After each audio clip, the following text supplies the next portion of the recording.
नमस्कार, मी ऋतुजा गुरव. आपण पाहत आहात नव महाराष्ट्र 10. पाहूयात आजच्या काही ठळक घडामोडी. फास्ट ट्रॅक कोर्टात केस चालवून सरकारी वकिलांची नियुक्ती करण्याचे जिल्हाधिकारी यांचे आदेश. कुपवाडमध्ये स्वातंत्र्यदिनी जिहादी फरीद शेख याने किरकोळ वादातून हिंदू मराठा समाजातील मोहन केसरेकर व मनीषा केसरेकर या पतिपत्नीवर हातोड्याने व मटण कापण्याच्या सुरीने जीवघेणा हल्ला चढवल्यामुळे मनीषा केसरेकर या हिंदू महिलेचा जागीच मृत्यू झाला व मोहन केसरेकर हे सध्या मृत्यूशी झुंज देत आहेत. तरी या प्रकरणामुळे समाजात तणावाचे वातावरण निर्माण झाले आहे. हिंदू एकता आंदोलनाच्या व हिंदुत्ववादी कार्यकर्त्यांच्या व हिंदुत्ववादी संघटना यांच्या वतीने जिल्हाधिकारी कार्यालय सांगली येथे जिहादी फरीद शेखला फाशीची शिक्षा द्या, त्याच्या घरावर बुलडोजर फिरवा, फास्ट ट्रॅक कोर्टात केस चालवून सरकारी वकिलाची नियुक्ती करा या मागणीसाठी आंदोलन करण्यात आले. यावेळी मोठ्या संख्येने हिंदुत्ववादी कार्यकर्ते उपस्थित होते. तसेच जिल्हाधिकारी कार्यालय येथे तीव्र संतप्त निदर्शने करून जिल्हाधिकारी कार्यालयात हिंदुत्ववादी कार्यकर्त्यांनी घुसण्याचा प्रयत्न केला.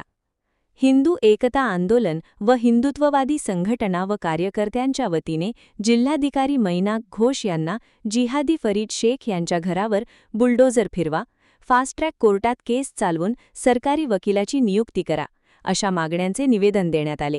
यावेळी जिल्हाधिकारी यांनी तत्काळ जिल्हा सरकारी वकील ॲडव्होकेट प्रमोद भोकरे यांना फोन करून केस फास्ट कोर्टात चालवण्याचे आदेश दिले. यावेळी बोलताना माजी आमदार नितीनराजे शिंदे म्हणाले की कुपवाड सांगली येथे हिंदू मराठा दाम्पत्यावर झालेल्या हल्ल्याचा हिंदू एकता आंदोलनाच्या व हिंदुत्ववादी कार्यकर्त्यांच्या वतीने आम्ही जाहीर निषेध करतो. आत्ताच आम्ही निवेदन दिल्यानंतर जिल्हाधिकारी मैनाक घोष यांनी सरकारी वकिलाची नेमणूक करून केस फास्ट कोर्टात चालवण्याचे आदेश दिले व आता त्या जिहादी फरीद शेखने परवानगी न घेता बांधलेल्या घरावर बुलडोजर फिरवा, अन्यथा हिंदुत्ववादी कार्यकर्ते त्याचे घर जमीनदोस्त करतील.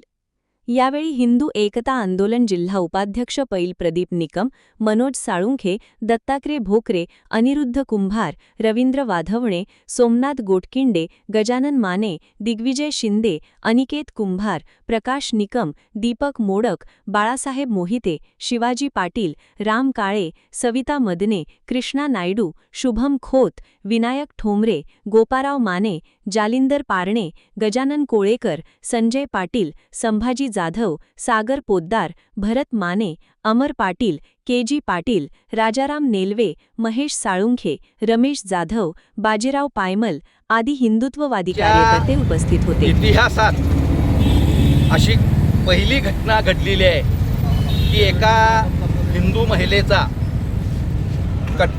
कट्टरपंथीय जिहादी मुस्लिम यानं चाकून भोसकून हत्या केलेली आहे आणि इतकी ती हत्या निर्घृणपणे केलेली आहे की सत्तूरनं तिला त्या महिलेला भोसकलेला आहे आणि तिच्या पतीच्या डोक्यामध्ये हातोडी घालून त्याची हत्या करण्याचा प्रयत्न केलेला आहे. त्यामुळं हिंदू एकता आंदोलन संघटना महाराष्ट्र राज्य आणि त्याचबरोबर सर्व हिंदुत्ववादी संघटना यांची मागणी आहे की त्या ठिकाणी हा जो फरीद शेख हा कट्टरपंथीय जिहादी लांडा आहे याच्या घरावर ताबडतोब बुलडोजर फिरवला पाहिजे. फास्ट ट्रॅक कोर्टामध्ये खटला चालून त्याला फाशीची शिक्षा झाली पाहिजे. चांगल्या सरकारी वकिलाची त्या ठिकाणी नियुक्ती झाली पाहिजे. अशा पद्धतीच्या मागण्या आम्ही केलेल्या आहेत. परंतु त्यानं त्या आमच्या हिंदू मातेची जी निर्घृणपणे हत्या केली आहे तशी त्याची शिक्षाही अत्यंत क्रूर पद्धतीनं त्याला शिक्षा झाली पाहिजे. ती म्हणजे त्याला आमच्या ताब्यामध्ये द्या आणि आम्ही त्याला दगडानं ठेचून मारणार. अशा तरच यापुढं अशा ह्या जिहादी मुस्लिमांची हिंमत होणार नाही हिंदूंच्या महिलेला भुसकून मारायची. म्हणून या ठिकाणी या घटनेचा मी निषेध करतो. आमच्या मागण्या सरकारनं मान्य करून ताबडतोब फास्ट ट्रॅक कोर्टामध्ये हे केस चालवून त्याला फाशीची शिक्षा लावण्यासाठी सरकारी वकिलाची नियुक्ती करून जर त्याच्या घरावर बुलडोजर फिरवला नाही तर ह्याच्यापेक्षा मोठ्या प्रमाणामध्ये सर्व हिंदू समाजाच्या बांधवांना भगिनीला मातांना रस्त्यावर उतरून मोठा मोर्चा करून या सगळ्या या सरकारला मान्य करायला लावल्याशिवाय आम्ही स्वस्थ बसणार नाही असा इशारा मी सर्व हिंदू समाजाच्या वतीने देतो.